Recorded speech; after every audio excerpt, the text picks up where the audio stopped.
봉화 영풍 석포제련소를 둘러싼 주민과 기업 간의 갈등이 좀처럼 해결 기미를 보이지 않고 있습니다. 환경오염 논란으로 수년째 발생한 소송만 10여 건에 달하는데요. 주민들이 부담하는 소송 비용이 연간 수천만 원에 이르고 있습니다. 곽근아 기자의 보도입니다.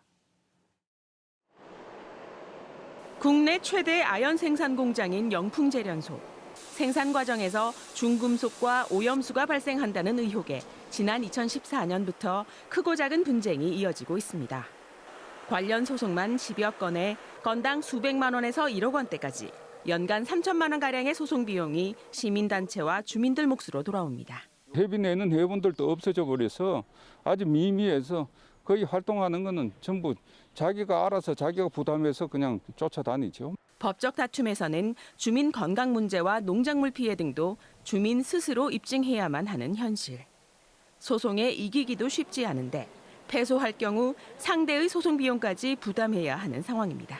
기업이 가지고 있는 막대한 자금력과 로비력을 총동원해서 소송에 대응하게 되는 것입니다. 그래서 개인이 기업을 상대로 소송을 한다는 것이 정말 어렵다. 따라서 적어도 환경이나 인권 등의 분야에서 공익소송만큼은 국가가 소송비를 보전해줘야 한다는 의견이 나오고 있습니다. 이미 많은 논의가 집적이 돼 있습니다. 이제는 그 논의들을 바탕으로 해서 국회가 입법으로 근본적인 해결책을 제시할 때가 됐다, 이렇게 생각을 합니다. 하지만 공익소송의 범위와 기준을 어디까지 어떻게 정해야 하는지가 과제로 지적되고 있습니다. KBS 뉴스 곽근아입니다. 공익소송이라는 말, 아직은 우리 사회에서 생소합니다. 말 그대로 그 목적 자체가 환경이나 인권 등 공공의 이익을 위한 소송이라는 뜻인데요. 네, 앞서 보신 봉화 석포제련소의 법적 갈등은 목적 자체가 환경 문제인데 좀처럼 해결 기미를 보이지 않아서 주민들이 어려움을 겪고 있습니다. 자세한 이야기 취재 기자와 함께 알아보겠습니다. 곽근아 기자 나와 있습니다. 어서 오세요. 네, 어서 오십시오. 자, 봉화 영풍 석포제련소를 둘러싼 갈등 수년째 계속되고 있는데 먼저 어떤 갈등인지 정리를 좀 해주시죠. 네, 봉화군 석포면에 위치한 석포제련소는 지난 1970년에 지어진 아연 생산 공장입니다. 1970년 제1공장에 이어 74년 제2공장을 지었고요. 2005년부터 제3공장을 지으면서 사회 문제가 됐습니다. 허가 없이 지은 제3공장은 봉화군의 철거 명령에도 14억여 원의 과징금을 내면서 양성화해 현재는 절차상으로는 합법적으로 운영되고 있습니다. 그러나 봉화군과 경상북도, 인근 주민들과의 갈등은 2014년부터 본격화됩니다. 주민들의 의혹 제기에 정부의 조사가 시작됐고 2년 동안 조사를 벌인 정부는 제련소의 환경오염 악영향은 적다는 결과를 2016년 발표하면서 기업 봐주기라는 비판을 받았습니다. 지난 2018년 발족한 낙동강 상류 환경관리협의회도 강의 오염 실태와 원인 분석에 나섰지만 지난해 말 나올 예정이던 조사 결과도 아직까지 소식이 없는 상태입니다. 네, 주민과 지역 환경단체들이 또 삶의 터전을 지키겠다며 법적 분쟁을 이어가고 있습니다. 진행 상황 짚어주시죠. 네, 그렇습니다. 이 지역 주민과 환경 관련 단체들이 이 문제에 집중하면서 법적 분쟁에 나서고 있습니다. 관리기관인 봉화군과 경상북도가 제대로 된 감독 기능을 하지 못하고 있다는 이유 때문입니다.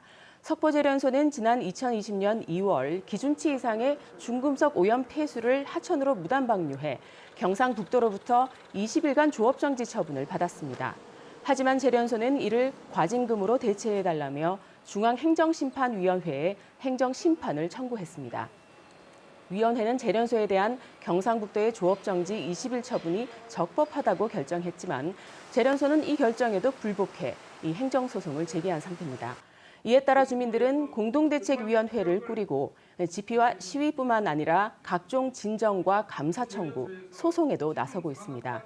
회원 50여 명으로 시작된 공동대책위원회는 처음에는 얼마간의 회비를 스스로 출연해서 활동비를 마련했습니다. 지금은 20여 명이 활동을 계속하고 있고요. 대부분이 농업에 종사하거나 지역에서 관광업과 운수업 등 본업이 있는 상황에서 별도로 시간과 돈을 들여 법적 공방을 벌이는 것에 점차 어려움을 호소하고 있습니다. 공대위 부위원장의 말을 한번 들어보겠습니다. 저 개인적인 문제가 아니었음에도 소송 비용 청구를 하더라고 봉화군수가. 그래가지고 시골에서 농사 짓다 보니까 비용 청구를 하니까 어쩔 수 없이 비용 청구를 그냥 막고 갖다 갚았어요. 특히 소송에서 지게 되면 상대방의 소송 비용까지 부담하게 되는 이른바 패소자 부담의 원칙이 주민들에게는 큰 짐으로 다가옵니다. 예, 이 패소자 부담의 원칙, 바로 이 지점에서 공익소송에 대한 관심과 지원이 필요한 거군요. 네, 그렇습니다. 소송이라는 것은 개인이나 법인이 다툼이 있을 때 필요한 경우가 대부분입니다. 하지만 이런 환경 문제나 광범위한 농작물 피해처럼 개인이 조사를 하고 증명하는 것에 한계가 있을 경우 문제는 달라집니다.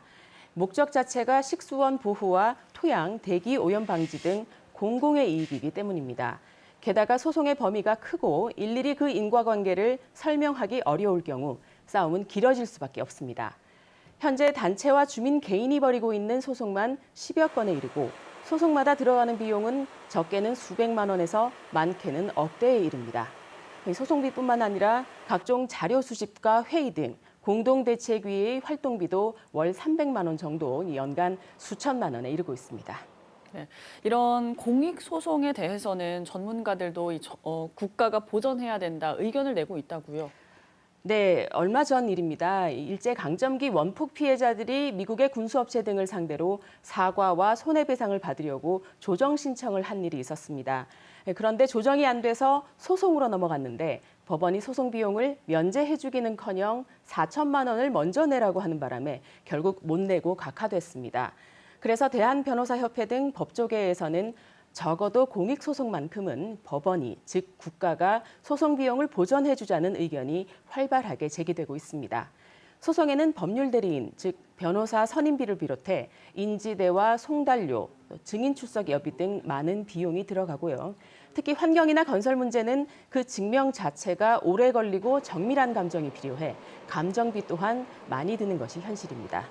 따라서 공공의 이익을 우선시하는 사회적 분위기의 조성과 국가 차원의 입법이 반드시 필요하다고 할 수 있겠습니다. 물론 이 과정에서 과연 공공의 이익이 어디까지인가, 사회적 합의를 통해 어느 선까지 인정될 수 있느냐에 대한 논의는 충분히 이루어져야 하겠습니다. 네, 공공의 이익을 위한 소송인 만큼 보다 적극적인 관심과 지원이 필요하겠습니다.